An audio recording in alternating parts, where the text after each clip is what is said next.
Man, Lavelle, What up, glad you Sean? back, man. That one, safety, inspection. I never got the chance to ask you about your business, man. Like, I know you own a few things. First, as everybody can see, Sean lips big just like mine, so he just screwed up the name of my company. So we gonna tell you what it is.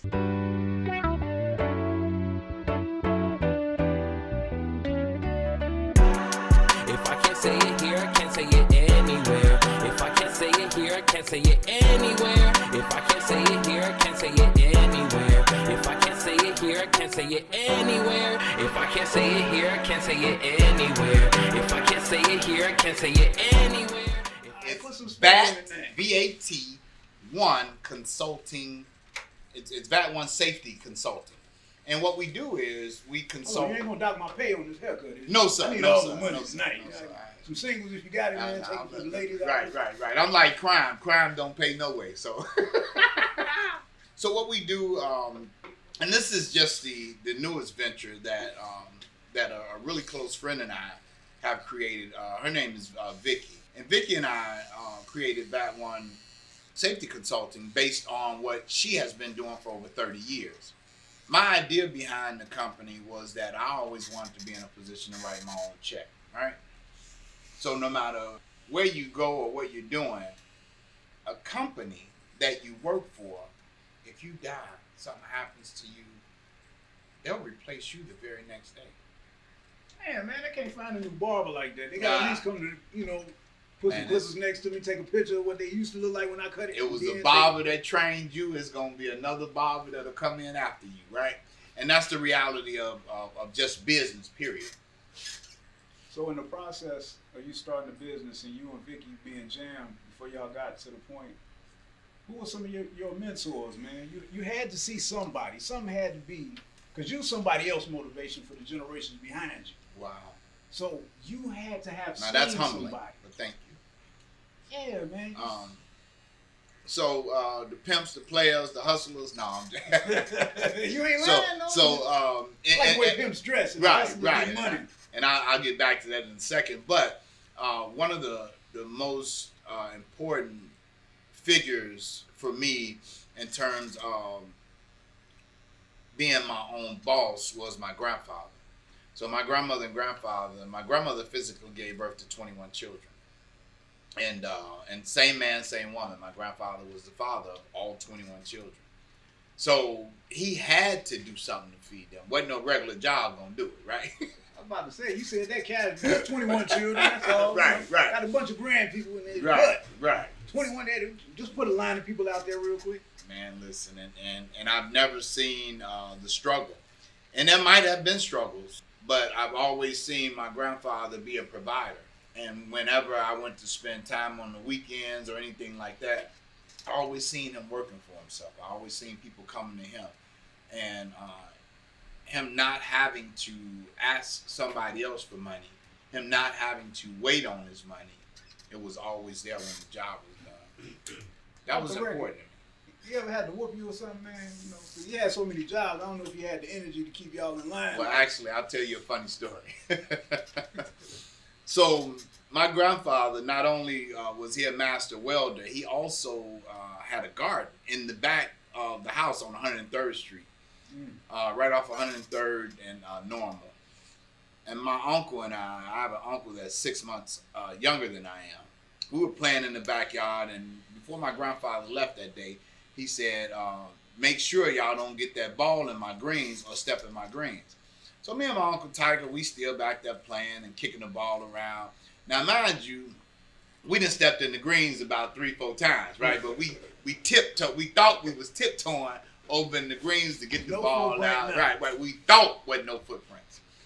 But my grandfather came back, and when we heard him pull up in the alley, we ran on in the house, thinking we had, secured the little premises. And my grandfather yelled, made us come outside. He put a bench up against the back of the house and 2 nooses. Damn. Hold on, a noose? Yes. Like the stuff they used to hang in with? Yeah. My grandfather was finna hang me and my uncle for stepping in his greens. And it was just, it's crazy, and that story's been told over decades in our family, man, because it was really just a scare tactic. Because I was my grandfather's favorite. He called me Skipper. My grandfather taught me how to drive when I was 11 years old. Yeah. I gotta ask you, man, in the golden era of rap and hip hop, man, of course you had Tupac. I ain't Tupac. Let me get to the West Coast. My fault. I mean, Pac come from the East Coast, but he eventually made it. Who was your favorite rapper out of Big and Pac, man? You gotta have somebody you favor more. So out of Big and Pac, and no other reason other than I listened to Tupac more. And the things that he talked about, especially in Machiavelli, Big was a great lyricist. There we go. But he still articulated stuff from the streets. Tupac was really talking about life. Now, my thing is, I'm a Biggie fan more so, but I got a chance to listen to that Pac, like Dear Mama documentary, man, and Shafini Shakur. Mm-hmm. Her perspective on her son, man, was like, wow. I didn't know that Thug Life was really like a gang for real. Like it was a Black Panther spinoff, where he was supposed to be the new generation of it, right? Yeah. But the other thing is, I've always told people that both directions in hip hop or rap was spawned off of them. Just like you had Slick Rick and Rakim. Slick Rick was a storyteller. Rakim was the wordsmith. He'll give you a lot of different sounding things, but he'll be going somewhere with it. Same way I see Biggie and Pac. Right. But the reason why I picked Big, man, is because he just captured my attention more. And I kind of felt like Pac was, whoever he was around, that's who Pac became, in my opinion. And that's true. But that's what Machiavelli was. A chameleon. Somebody who was able to adapt to any environment and situation. Now we're going to have to go into some culture a little bit, man.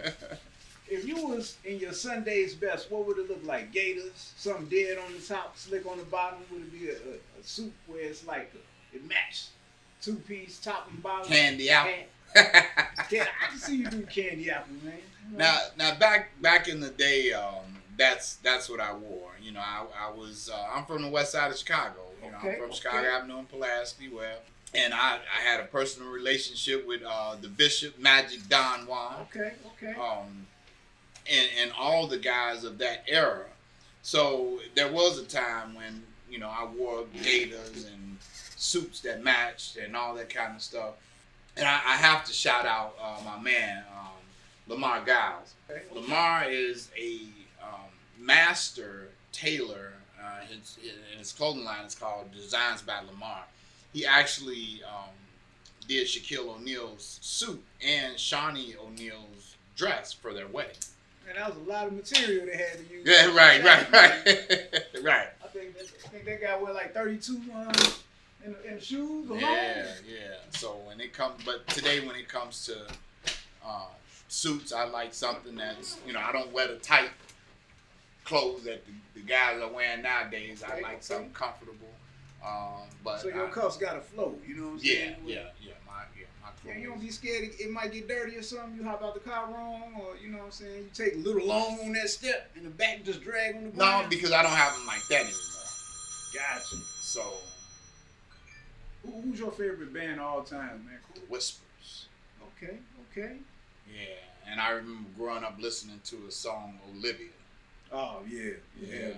And it took me years to understand, and one of my uncles used to play that all the time, to understand that Olivia was about a prostitute. Oh yeah. Taking his cat to his bank. Right. So, but I love it, and I've had over the last few years, I've had an opportunity to do some work with a lot of big artists. Will Downing being a major one. He's a personal friend of mine, and he's introduced me to a lot of people in the industry. I've had a chance, I used to own a limo service here in Chicago, so I've transported some big people. I actually transported Michelle and Barack before Barack became senator. Get out of here, man. Yeah.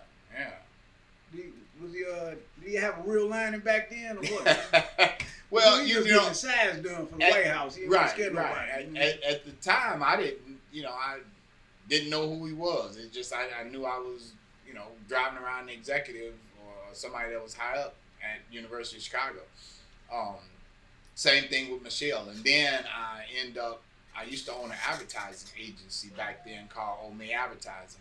And I ran a campaign against him during the primary. For all our listeners out there, we need to pass on information to future generations. And this brother asked me earlier, he was like, how do I get a business started? How do I start an LLC company? Mm-hmm. And I was like, you're the perfect guy to ask this question. Mm-hmm. What does a person need to do in ABC order to start getting an LLC legit? With their own company, business, etc. So starting LLC is really, really simple. You come up with the name. You can actually, there's a couple of ways you can do it. Right here in the city of Chicago, you can go down to 69 West Washington, and you can go up there to the 8th floor, I think it is, and you just create the company. You come up with a name, and they go into the database. They let you know if the name is available or not first. So that's the first step, because you can come up with whatever name you choose, and that company might already been taken. My trucking company was called Geraldine Transport Services LLC. Oh, wait, Geraldine. Yes. I get it. Right. So Geraldine was my mother. Homage to my mother who passed in 99. That was a way of, I created a company in her name to continuously last on for my children, which are her grandchildren, because that was her wish for me before she made her transition, is that I get my, I knew it was something significant. You don't be that specific. Yeah.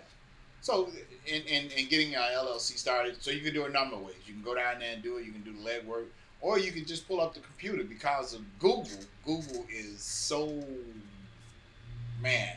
Listen, it's the information age is a blessing and a curse all at the same time, because sometimes you can get too much information, but you can always get what you need, right?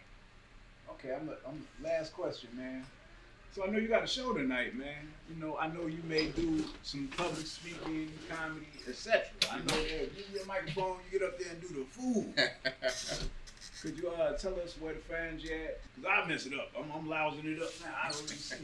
You know what I'm saying? I'm glad you sitting down. I don't want you doing anything to me physically. No. You know what I mean? Like I told you earlier, man, I got 2 minutes and 32 seconds in me about fighting. I'm too old. I'm 52.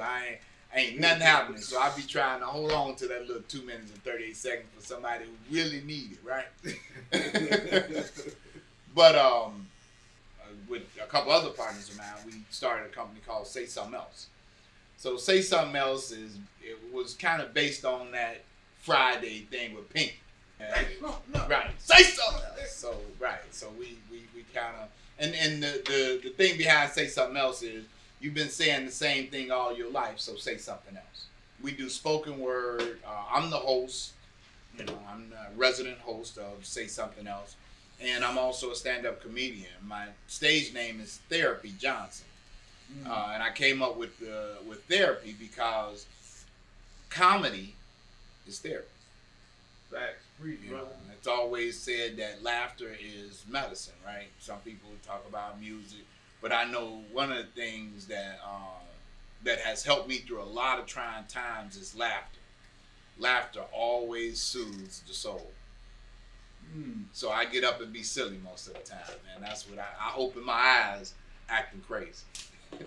Man, I appreciate you, man. So why don't you tell everybody your social media handles, man? Instagram, Facebook, Snapchat. I know a lot of people say, follow me on Snapchat. I mean, follow me on Zelle, but that's a right.